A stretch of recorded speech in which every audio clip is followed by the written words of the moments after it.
usando armadura de homens, mas eu vou contra ele em nome do meu Deus.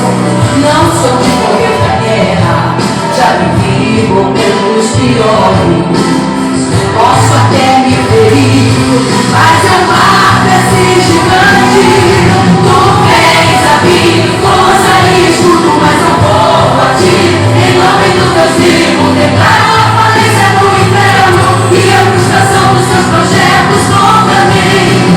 Quem pensou que ia celebrar minha derrota vai ouvir o brado da minha vitória. Eu posso até me ferir, mas eu mato esse gigante hoje aqui.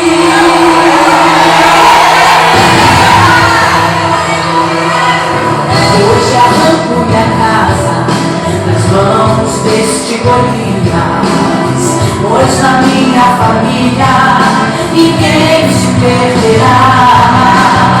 Não sou de correr pra guerra, já vivi momentos piores. Posso até me ferir, mas eu mato esse gigante. Tu vens a mim, força e escudo, mas eu vou a ti. Em nome do Deus vivo, declaro a falência do inferno e a frustração dos seus projetos contra mim.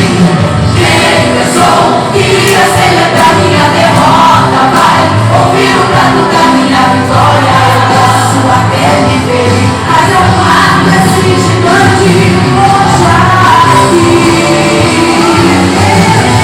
Quanto maior for o gigante em sua vida, maior será a sua vitória.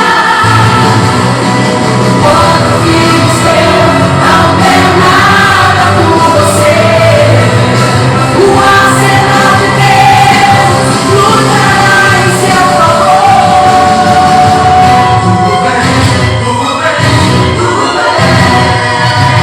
Tu vens a mim, força e escudo, mas eu vou a ti. Em nome do Deus vivo, declaro a falência do inferno e a frustração dos seus projetos contra mim. Quem pensou que ia celebrar minha derrota vai ouvir o brado da minha vitória. Eu posso até me ferir, mas eu mato esse gigante. Tu vens a mim, força e escudo, mas eu vou a ti. Em nome do Deus vivo, declaro a falência do inferno e a frustração dos seus projetos contra mim. Quem pensou que ia celebrar minha derrota vai ouvir o brado da minha vitória. Eu posso até me ferir, mas eu mato esse gigante hoje aqui.